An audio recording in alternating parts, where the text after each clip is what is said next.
Hi guys, welcome back to our channel. My name is Anirudh and today we're going to talk about quiet leadership.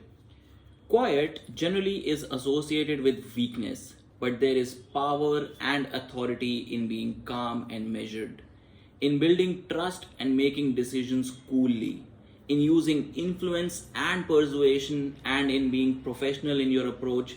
When you watch Vito Corleone in The Godfather, do you see a weak, quiet man, or do you see a calm, powerful man in charge of his situation? This is what makes Carlo Ancelotti, the Godfather inspired Italian, a successful trophy winning, team building coach. He has managed world class teams like Real Madrid, Bayern Munich, Paris Saint Germain, AC Milan, Juventus, and Chelsea across the globe in England, Spain, Italy, Paris, and Germany. He is the record three-time Champions League winning coach, now matched by Zinedine Zidane. So this book is written by Carlo along with Chris Brady and Mike Ford, and it has something for football lovers as well as management enthusiasts.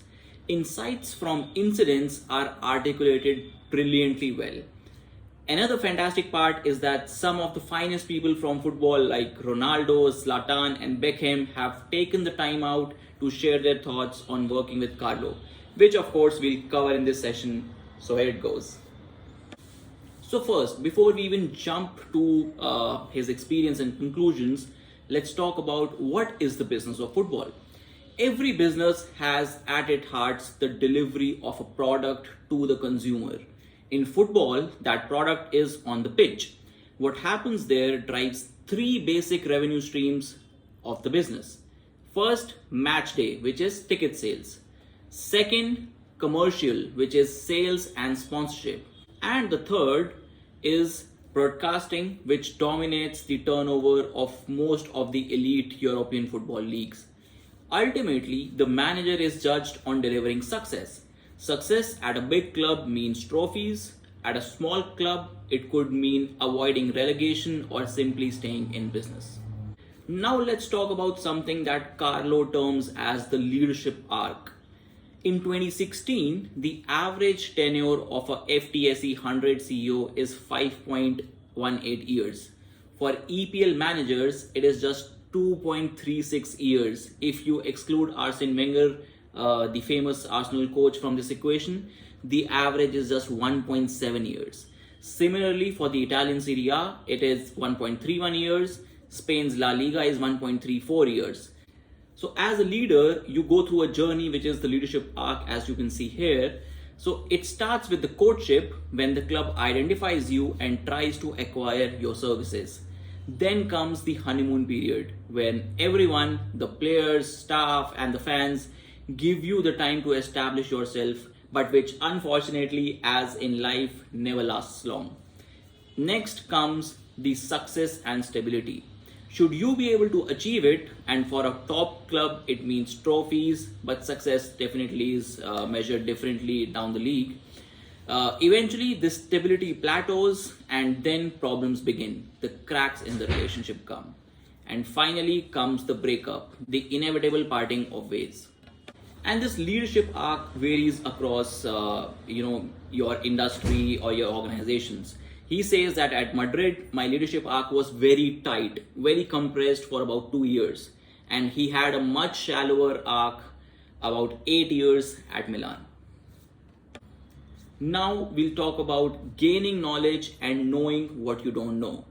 He says that I'm a strong believer in acquiring your qualifications before starting out on a career. But sometimes it's not possible, as he started his coaching career with Reggiana and spent a good amount of his first year without a license. He had basically hired an assistant who had one.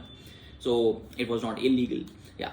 The next is, the problem is that when you become a manager right after finishing a playing career which is so recent, you think that you know everything.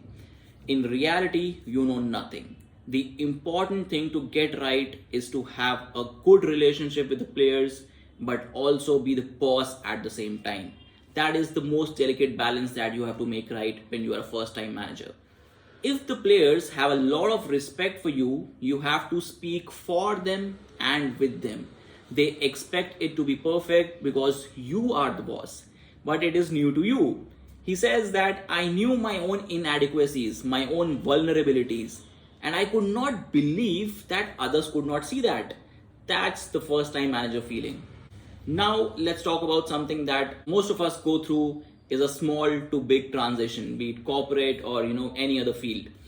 He says that Juventus, which was a big club, was tough for me because after working at a club like Parma, which is like a family, Juventus was like working at a company. Going to the training ground was like going to work at a factory. Aside from the cultural shift, there was another reason why it was difficult for me in this job. The Juventus supporters hated me. Why? Because I was a Roma player, a Milan player. So, the rivalry was intense. He says that most of the time I would find them waiting outside the training ground, waiting to bait me. It's true. In Italy, this kind of thing happens. This is the power of the fans, as we also talked about in our video about Gerrard. Check it out here. He also mentions that on the first day at a club, the players and the staff show me respect for what I've achieved as a player and as a manager so far. After that, they are looking, watching you every day. What are you doing? How easy is your behavior? Are you serious? Are you professional? These are the questions going through the players' minds, and it's like sitting in an exam every day. It's all about what you can do for them because talented players are very selfish. They want their talent to be nurtured. To players, it's all about helping them get better. And if I can't, then I'm of no use to them. That is very essential if you are a part of the middle or top management at any of your organization. Make sure the team gets something out of you. Now let's talk about opportunities, training, and building a culture in a professional setup. He talked about an instance where a player, Abbiati, broke his rib and faced a spell out of the side. Dida stepped up in his absence so that when Abbiati returned from injury, I had to tell him that Dida had done well and would continue to play at number one, which was the goalkeeper position. This is the way at big clubs and at most big organizations. You have to wait for your chance and then take it. And when you do take it, you have to know you will always be challenged. There is no room for complacency. I'd like to add a personal perspective here. If you've performed and delivered consistently at the top level and still you don't feature in the playing 11, it's time to find a different club. He says that I knew from my time at Milan how important it was for the players to have meals together and help form a tighter unit. He says that I wanted to bring the family environment I knew so well from Milan to Paris, where he was a part of the bigger, team building initiative. And meal times are an important part of family life. Without an empathy with the culture, success can still be achieved, but it can also be fleeting, hard to sustain. He also talks about different countries having different cultural perspectives. He says that in England, there is much more aggression and less obsession with possession. In Spain, there is more emphasis on the possession of the ball. They like to play football in a certain way, and all the teams broadly like to follow that approach. If I had to go to war, I would go with the English, not with the Italians or the French. It is absolutely essential to understand the culture in the environment that you're performing. One of the most important relationships at a football club, he says, are that between the manager and his support staff. This is where the second aspect of the family comes in, with me and my trusted lieutenants. The support staff must be there to listen, share ideas for support, and as part of a united front as a management team. Trust between us should be implicit, and loyalty is paramount. It is non-negotiable, he says. It is the people who warrant our loyalty, not organizations. With organization, it's always just business. So be loyal to your people. Now let's talk about talent management. All the top talent wants to be told the direction they are heading, but they want to be active in driving the vehicle that gets everyone there. An example he takes from the Gareth Bale Real Madrid issue is that sometimes players who arrive at the top level because of a particular skill believe that they want to do things differently now. They want to experiment and try to be better. They forget what enabled them to reach the top level in the first place. And a manager has to work with the player to try to get him there. Now let's talk about leadership. Fortune magazine's cover story for 21 June 1999 read Why CEOs Fail. The simple answer was by not getting things done. The article argues that leaders of major businesses were overly focused on strategy, missions, and visions, and were paying insufficient attention to results. Making decisions is an inevitable part of being a leader in any industry. I am convinced that getting things done in a job is integrally linked to the speed and focus with which decisions are made. Getting decisions right or wrong seems to be an easy thing to quantify, but I don't believe it to be so. When the results of my decisions prove not to be good, does that mean it was the wrong decision? No. It only means that it turned out to be wrong.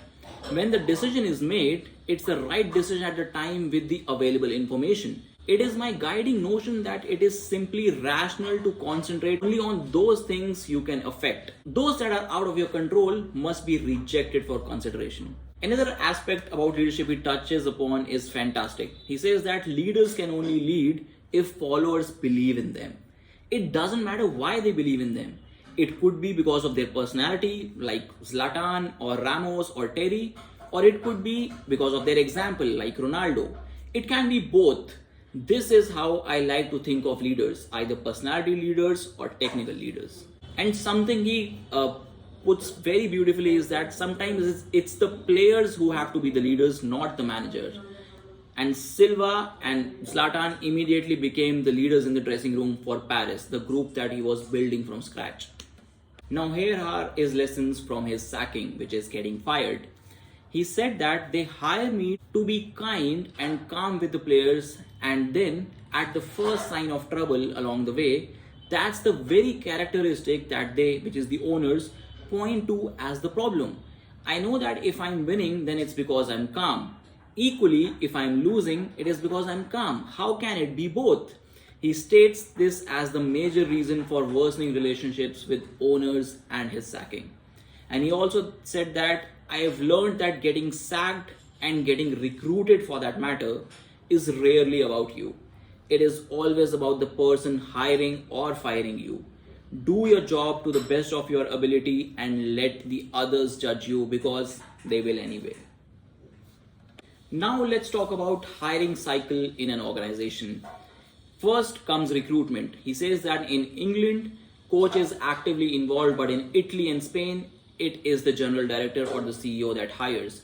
I give my inputs, but I manage with the team given to me. That's why I'm called the manager. This is because the tenure of the manager is way less to ensure the right continuity and grooming of talent in Italy and Spain. Next comes onboarding. The job of the manager is to integrate the players who have been recruited into the fabric of the team. Culture and language and how to behave outside the club are an integral part of this. A lot of management happens via leaders in the dressing room to help young players. This is the quiet way. The next step in the hiring cycle is development. Development needs gradually change as the player grows. For the 18-year-old Ronaldo at Manchester United, Sir Alex would have been concerned with his technique, where it was applied towards the need of the team. But at Madrid, when he was already at the top, it had become a case of working out how we could best get the team to extract the most value from his talent. And the last part of hiring cycle is succession. In business, one of the things that great leaders try to do well is managing the exit of underperforming or redundant staff, handling it with care and sympathy. This is not always true in football, where ruthlessness of management is often the focus of considerable criticism. Now let's get to the section where the players talk about Carlo, or Mr. Ancelotti as he's called. But first, it was an interesting take, what Carlo feels about Zlatan. He says that maybe he's not so diplomatic, but he's a winner. The biggest problem was that even in the training sessions, he didn't want to lose anything, ever. He's always fighting, always 100%. He can only be one way, direct. If he doesn't like something, he's going to tell you. Subtlety is not Ibra's strongest suit. Let's consider an example here. One day on the training ground, Ibra thought that one of the young players had not given his best effort to the session. At the end of the training, Ibra called this guy over and said, "Now you have to go home and write in your diary that you trained with Zlatan today, because I think it could be the last time that you do." And he says that there are only three players in the current breed of footballers that can make a difference to the game: Zlatan, Messi, and Ronaldo. Such was his confidence, and he's correct to think it. Ibra is one of the few strikers who is just as happy when he makes an assist as he is when he scores. Now let's hear what Zlatan has to say on Carlo. I Am Zlatan, the book was written before he met Carlo, so there is no mention of him in the book. You can watch that review here. So he's talked about a lot of coaches he worked with in his book, but here he compares the best with the best. Mourinho is a disciplinarian. Everything with him is a mind game. I became a top scorer under him and it worked for me. The way Mourinho prepared for games was also new to me. He says that I would get pumped up believing the story he would feed us. Jose knows how to treat a footballer, but Carlo knows how to treat a person. He made it personal with everyone. He does get angry, but mostly his game is just respect. Carlo said, "You do not win trophies now, you win them in the end of the season." There was chaos everywhere because a small club doesn't know how to handle setbacks when they arrive. A big club knows that bad times are inevitable and they know how to handle them. However, no matter how much chaos there was, Carlo handled it. When I speak to him now, he says, "Ibra, where do you want to go next? Which team?" I'll tell him if he's at a team, I don't need to think about it. I'll be there anywhere but Russia. So he talks about an example when they were playing away to Lyon. Winning the match could win the league. Carlo's eyebrow was already up in the morning because he was nervous. I said to him, "Carlo, do you believe in God?" "Yes," he replied. So I said, "That's good, because you can believe in me." The eyebrow went up even more and they won. Now let's talk about Ronaldo and his take on Carlo. Ronaldo says that, in my opinion, why everyone speaks so highly of him, part of this is because the way he is with people. He's very humble, which is not normal in the football business. He treats everybody as an equal. He never dismisses someone because they're not at his level. He will always listen. I've only seen Carlo angry a few times. When he loses his temper, he shouts and screams in whatever language first comes to his mind. And then 1 minute after, he stops, catches his breath and goes outside. Then he returns smoking a cigarette and totally calm. Everything's fine again. His ability to regain calmness very quickly is important, as Ronaldo points out. Now we'll talk about David Beckham on Carlo. Beckham says that, "I was playing for LA Galaxy and I was talking to Fabio Capello about my chances of being involved with the national side for the World Cup. He said to me, 'You need to go on loan to be involved. You need the right level of football. You should go to Milan. Carlo will look after you.'" That tells you everything you need to know about Carlo. When it comes to the end of my career in America and I had the opportunity to go to Paris for 6 months, it was not a difficult decision. The last 6 months of his career he played with Paris Saint-Germain. The challenge of being able to help the team win their first trophy in 19 years. The fact that it was Carlo asking, and of course that Ibra was there as well, meant that there weren't many reasons to say no. At Milan, we had constant video sessions and meetings about the other team and individual players. He surrounds himself with great people and never leaves any stone unturned. Tactically, he's an Italian. That's the type of manager he is, and that's why he's had the success he's had and will continue to be successful. He keeps doing things until they're right. Even if you're winning 3-0 or 4-0 and you're showboating, then that's something Carlo won't like. He likes professionalism at all times. Thank you so much for watching. Please do like the video, share in your network, and subscribe to our channel.